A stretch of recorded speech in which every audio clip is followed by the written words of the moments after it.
নমস্কার বন্ধুরা, আশা করি সবাই ভালো আছেন। আর আমার ভিডিওটা যদি ভালো লাগে লাইক শেয়ার সাবস্ক্রাইব করবেন। আজকে আমি বানাতে চলেছি চিকেন। তো আমি কিভাবে বানাচ্ছি তো চলুন দেখা যাক। তো বন্ধুরা দেখুন, এখানে আমি লঙ্কা বেটে রেখেছি, এটা রসুন বেটে রেখেছি, এটা আদা বেটে রেখেছি, এটা জিরে বেটে রেখেছি, একটা ধনে বেটে রেখেছি, আর এটা পেঁয়াজ কেটে রেখেছি। তো আমি এবার গ্যাসটা জ্বালিয়ে দিচ্ছি। তো দেখুন আমি গ্যাসটা জ্বালিয়ে দিয়েছি, তেলটা ঢেলে দিয়েছি। এবার আমি এই যে আলু কেটে রেখেছি, এতটা আলুটা ভেজে নেব। তো দেখুন বন্ধুরা, আমার তেল গরম হয়ে গেছে, আলুটা ছেড়ে দিচ্ছি।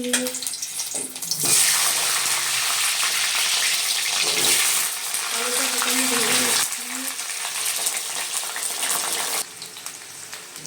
এতটা মতন লবণ আমি দিয়ে দিচ্ছি আলু ভাজাতে।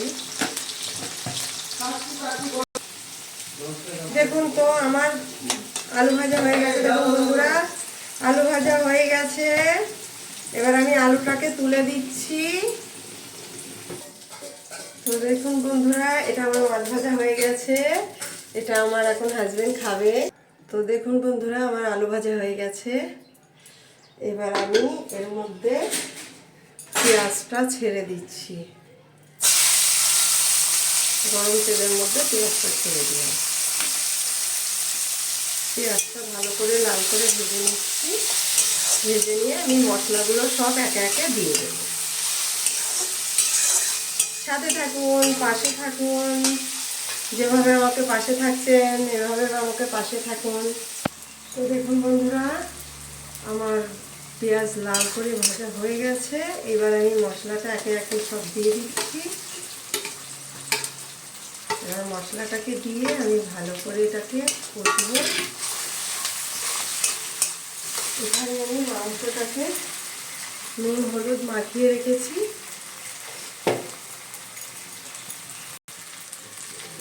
1 চামচ আমি হলুদ দিয়ে দিয়েছি, আর 1 চামচ হলুদ দিচ্ছি আমি এখানে। এবার টমেটো কুচিটা এখানে কেটে রেখেছি, টমেটো কুচিটা আমি এখানে দিয়ে দিচ্ছি। এবার আমি এটাকে ভালো করে কষবো।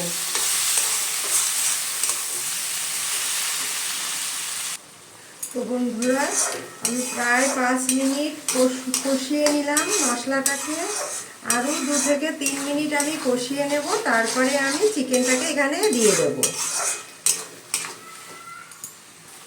তো দেখুন বন্ধুরা, আমার তেল ছেড়ে দিয়েছে, মশলা আমার ভাজা হয়ে গেছে।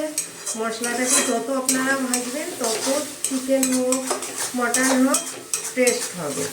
মটন তো আমি মশলা ভেজে নিই না, একদম পুরো ম্যারিনেট করে তারপরে বসিয়ে দিই। তো দেখে নিন, আমি এবার চিকেনটাকে দিয়ে দিচ্ছি। চিকেনটাকে দিয়ে এবার আমি ভালো করে কষাবো। একটু ঢাকা দিয়ে দিয়ে আমি এটাকে কষবো। দেখুন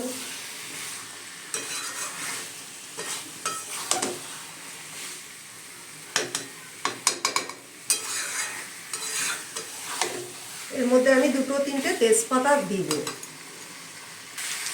দেখুন বন্ধুরা, পরিষ্কার করে ধুয়ে আমি তেজপাতা দিচ্ছি। 4-5টা তেজপাতা দিয়ে দিলাম। তো বন্ধুরা দেখুন, আমার এবার মোটামুটি চিকেন কষানো হয়ে গেল।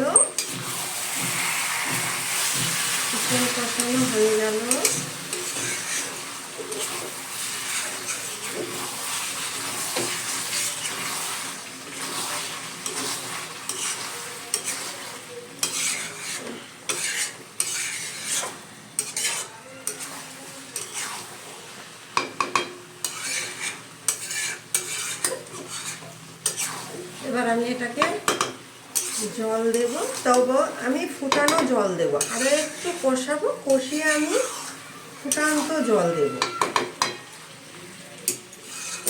দেখতে থাকুন। দেখুন বন্ধুরা, ভাজা আলুটা ঝোল দেওয়ার পরে আমি আলুটা দিয়ে দিলাম। এবার আমি ভালো করে এটাকে ফোটাবো। আলুটা বয়েল না হওয়া অবধি আমি এটাকে ফোটাবো।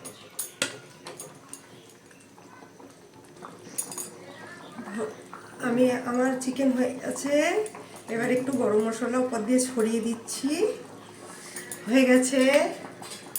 তো আমার চিকেনটা আমি কেমন করে বানিয়েছি, কেমন হয়েছে, কালার না হয়েছে, কেমন খেতে হবে কমেন্টে জানাবেন।